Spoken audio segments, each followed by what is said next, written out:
Pemerintah Indonesia bakal menerbitkan 8 seri surat berharga negara atau SBN retail pada tahun 2023 dengan target mencapai 130 triliun rupiah. Dan SBR 012 merupakan SBN retail seri pertama yang telah diterbitkan pemerintah dan masa penawarannya udah berlangsung mulai tanggal 19 Januari dan bakal berakhir di tanggal 9 Februari 2023. Nah, siapa nih di antara kamu yang udah kebagian kuota SBR 012 atau di antara kamu masih bingung dan awam apa sih SBN dan apa sih keuntungan berinvestasi di SBN retail? Hai, welcome to my YouTube channel. Balik lagi dengan aku Ayu. Di video kali ini aku bakal sharing pengalaman aku pertama kali berinvestasi di SBR 012 dan yuk kita review apa sih perbedaan investasi di SBR 012 versus deposito bank. SBN atau Surat Berharga Negara adalah produk investasi yang diterbitkan dan dijamin oleh pemerintah Republik Indonesia dan dibuat dengan tujuan untuk memberi kesempatan bagi masyarakat untuk bisa berpartisipasi dalam pembiayaan pembangunan negara.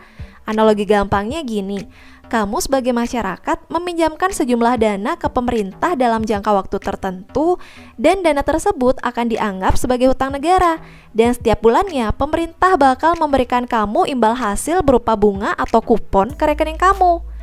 Dan pada saat jatuh tempo, pemerintah bakal mengembalikan pokok dana kamu secara penuh. Tenang aja, investasi SBN tergolong aman dan minim resiko karena dijamin oleh pemerintah dan diatur berdasarkan Undang-Undang Nomor 24 Tahun 2022 tentang Surat Utang Negara. Nah, SBN terdiri dari dua jenis. Yang pertama ada SBN konvensional dan ada SBN yang bersifat syariah.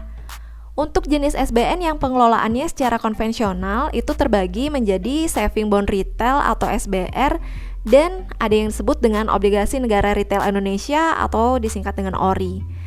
Nah, untuk jenis SBN yang dikelola dengan prinsip syariah ada suku tabungan dan suku retail Indonesia. Khusus di video kali ini yang mau aku bahas adalah Saving Bond Retail atau SBR karena pemerintah baru aja ngeluarin masa penawaran untuk pembelian SBR seri ke-12 atau disingkat dengan SBR 012. Sesuai namanya yaitu saving, produk ini mirip dengan tabungan atau deposito bank. Artinya, kamu nggak bisa ngejual kembali kepemilikan SBR kamu di pasar sekunder, tapi kamu bisa mengajukan pencairan sebelum jatuh tempo atau early redemption sebesar maksimal 50% dari total kepemilikan SBR kamu. Misalkan nih, kamu membeli SBR 012 sejumlah 100 juta dengan tenor 2 tahun. Yang artinya jatuh tempo kamu bakal berakhir di tahun 2025. Nah, tiba-tiba kamu perlu dana darurat.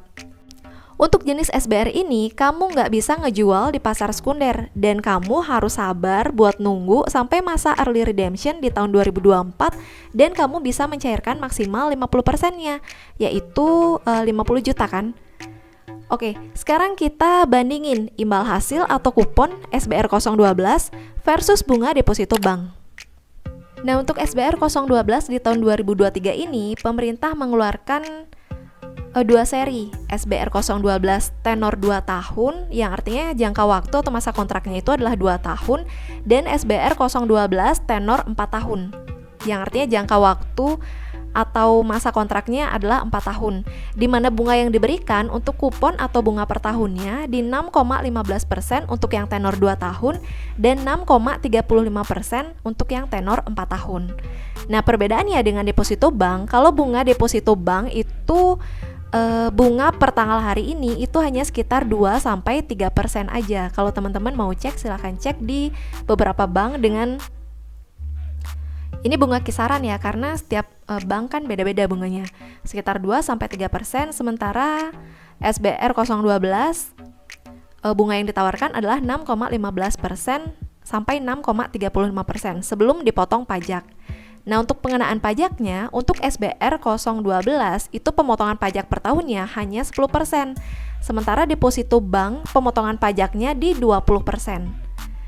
Nah, dari perbedaan tersebut kita udah bisa simpulkan kalau investasi di SBR 012 jauh lebih tinggi untuk bunganya dibandingkan dengan deposito bank.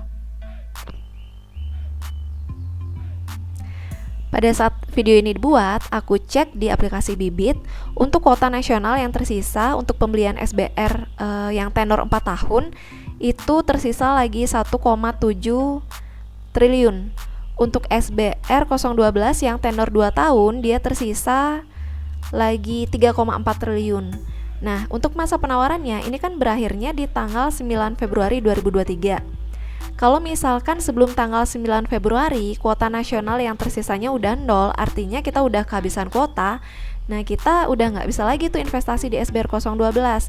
Nah, tapi kita masih bisa nunggu untuk seri-seri SBN yang berikutnya.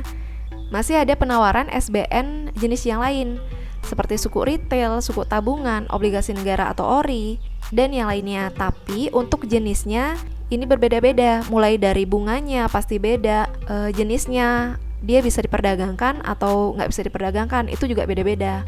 Seperti ini misalkan yang suku retail, dia sifatnya fixed rate, artinya kupon yang bakal kita terima setiap bulannya tetap bunganya. Jadi sampai akhir masa jatuh tempo kita bakal nerima bunga yang nilainya tetap atau bunganya tetap sesuai dengan bunga yang ditentukan pada saat masa penawaran itu. Kalau yang suku tabungan ini sama dengan SBR tadi, dia bersifat floating with floor, artinya bunga yang ditentukan pada saat masa penawaran adalah bunga yang menjadi batas minimalnya. Artinya kalau suku bunga acuan Bank Indonesia mengalami kenaikan, kupon atau bunga kita juga naik. Tapi kalau dia turun melewati batas minimal tadi, kita nggak ikut turun, kita mengikuti batas minimum bunga yang udah ditentukan tadi. Nah, jadi untuk sifatnya beda dan jenisnya juga berbeda ya. Apakah dia bisa diperdagangkan atau nggak bisa diperdagangkan. Untuk yang sekarang kan yang udah aku beli di SBR 012 yang tenor 2 tahun yang aku beli kemarin. Jadi kemarin aku belinya melalui aplikasi Welma karena kebetulan aku punyanya rekening BCA. Nah, pertama kali waktu kemarin aku buka aplikasi, setelah aku download aplikasi Welma, yang pertama aku buat itu adalah SID. Jadi SID itu adalah Single Investor Identification. Itu wajib kita punya sebagai sebagai identitas kita sebagai investor. Nah, setelah itu kita buat, gampang kok caranya, kita tinggal ngikutin aja, lengkapin nama, nomor KTP, alamat, data pribadi kita lengkapin, abis itu kita pengajuan, udah deh. Kalau udah terbentuk SID-nya, kita tinggal beli aja di bagian produk di pasar perdana. Nah, di sini kita ditawarin SBR 012 yang tenor 2 tahun atau SBR 012 yang tenor 4 tahun. Kemarin yang aku beli adalah yang tenor 2 tahun. Kita klik aja yang pesan. Nah, lalu di sini nominal pemesanannya kita mau mesen berapa. Untuk minimum pemesanannya itu adalah 1 juta rupiah dan maksimum pemesanannya adalah 5 miliar rupiah. Nah, di sini kita masukin aja berapa yang mau kita beli. Setelah itu kita checklist. Udah deh, tinggal pesan deh. Nah, kalau kita udah melakukan pemesanan, nanti kita bakal di email konfirmasi bahwa order kita udah berhasil atau belum. Nanti bakal ada di sini. Nah, tapi nanti untuk tanggal settlementnya itu di tanggal 15 Februari. Nanti bakal muncul di sini di saldo investasi kita berapa jumlah SBR yang udah kita beli tadi, bakal muncul setelah tanggal 15 Februari karena tanggal settlementnya di tanggal 15 Februari. Mungkin cukup sekian aja video aku kali ini yang mau aku share ke teman-teman. Siapa tahu bermanfaat buat teman-teman yang mungkin saat ini bingung uangnya di bank tapi kok bunganya segitu-segitu aja atau malah dipotong lebih gede pemotongan pajak dan pemotongan biaya administrasinya. Mungkin investasi di SBN bisa menjadi salah satu masukan buat teman-teman yang mau buat investasi. Tapi sekali lagi karena di sini kita ngomongin tentang uang, teman-teman perlu tahu resiko dan pengelolaan keuangan lainnya yang pastinya yang tahu hanya teman-teman sendiri. Jadi sekali lagi untuk aplikasi yang digunakan aku nggak mau merekomendasiin. Balik lagi ke teman-teman harus lebih aktif lagi buat cari-cari informasi di mana tempat yang terpercaya buat teman-teman berinvestasi. Sekali lagi di sini aku bukan bermaksud untuk ngajakin, tapi aku hanya menginformasikan aja. Oh, ternyata bunga SBN lebih tinggi loh dari bunga deposito, kayak gitu. Oke, semoga teman-teman suka dengan video aku kali ini. Kalau teman-teman suka, please banget dukungannya dengan cara like, komen, dan jangan lupa di subscribe. Dan kalau kalian nggak suka, silahkan di skip tanpa meninggalkan komentar negatif. See you in next video. Bye-bye.